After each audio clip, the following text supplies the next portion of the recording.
Hello and welcome to Tomi Talks TV, the place to be to build great love relationships. I'd like to start by saying a very big thank you. Thank you for all your likes and your shares and your comments on Facebook, on Twitter, on Instagram, on YouTube. I really appreciate you because they're helping us spread the message further faster. So thank you very much indeed. Now I'd like to say a very happy Easter to you. So this is the time when we celebrate the ultimate expression of love, when Jesus Christ gave his life upon the cross for the sake of you and I. And during this season, I've been reflecting, and I'd like to share with you 3 transformational questions that you need to ask yourself and answer during this Easter season. Now, the first of them is this: do you really understand just how much God loves you?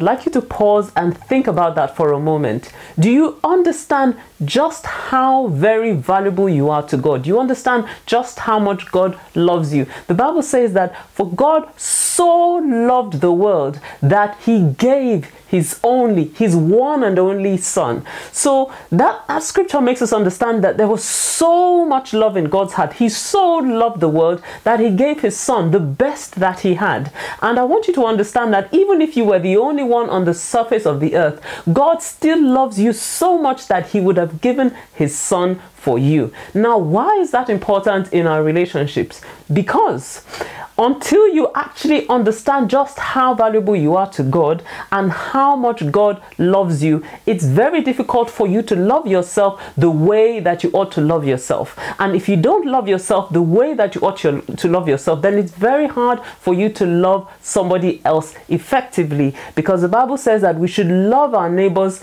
as we love ourselves. So you can only love your neighbor if you actually love and value yourself. So the difficulty is that frequently people enter into marriage, into relationships with a love deficit because they don't completely understand the love of God for them. And because of that, they find it hard to love themselves. And because they don't love themselves, they enter into a relationship looking for somebody to fill that void, that gap, that deficit in their hearts that only God is capable of filling. You see, and if someone enters into a relationship with that kind of mindset, then the tendency is that you will constantly put pressure on your partner, on your husband, on your wife to fill that gap that only God is able to fill. So you need to ask yourself, do I really understand how valuable I am to God and how much God loves me? Because that is crucial for the success of your relationships.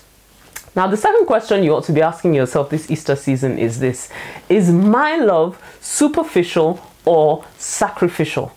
Now, that's very important to think about, because Jesus' death on the cross was the ultimate expression of sacrificial love. He gave his life for us. You see, and any love that will sustain a relationship has to be sacrificial. So for instance, when God is talking to husbands, he says, husbands, love your wives as Christ loved the church and gave himself for her. So there's that element of sacrificial behavior in love, and it works on both sides. So ask yourself, is my love sacrificial or is it superficial love? Superficial love is surface level love. So it's a love of convenience. It's a love where I do what I feel I can do, but when it gets too inconvenient for me, I take a step back and I decide, well, that's too much, I'm not going there. But you see, if you want your relationships to succeed, then you must be ready to go the extra mile, to go beyond your comfort zone, to give beyond what you would naturally be capable of giving, to just let God's love flow through you to the other person. That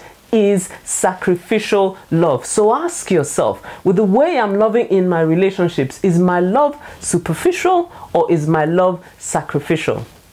Now, the third question that you need to be asking yourself during this Easter season is this: have I given up on something that God is still working on?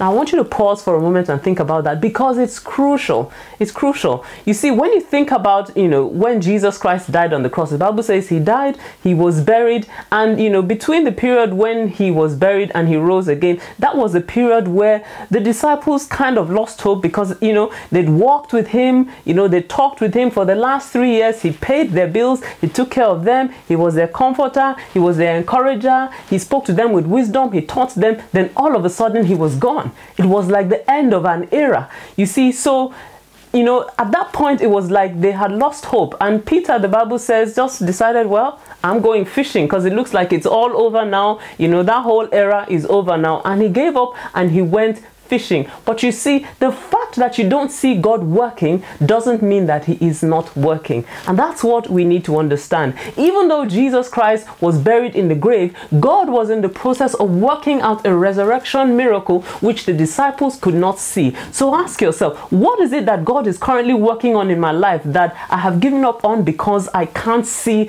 the manifestation as of now? So is it that you've been trusting God to get married? You've been praying about it year after year, and it looks as if it's not happening. You're getting to a point where you kind of want to give up. Or maybe it's your marriage. You've been praying about certain things in your marriage. It seems as if things are not working out the way that they should, and you're tempted to just give up and quit. Or maybe it is a child, your child is having challenges. You've been praying about this child for a long time. It doesn't seem to be working out. Or maybe you've lost your job, and you've been praying for another one. You're facing financial difficulties and you're tempted to lose hope. I'd like to say to you, don't give up hope. The fact that you cannot see what is happening in the background doesn't mean that God is not working on your situation. So have you given up on something that God is still working on? I'd really like to encourage you during this Easter season to pick up hope and be strong in heart, because God has a miracle that he's working out in your life. And I really pray for you during this Easter season that you will enjoy the fullness of the resurrection joy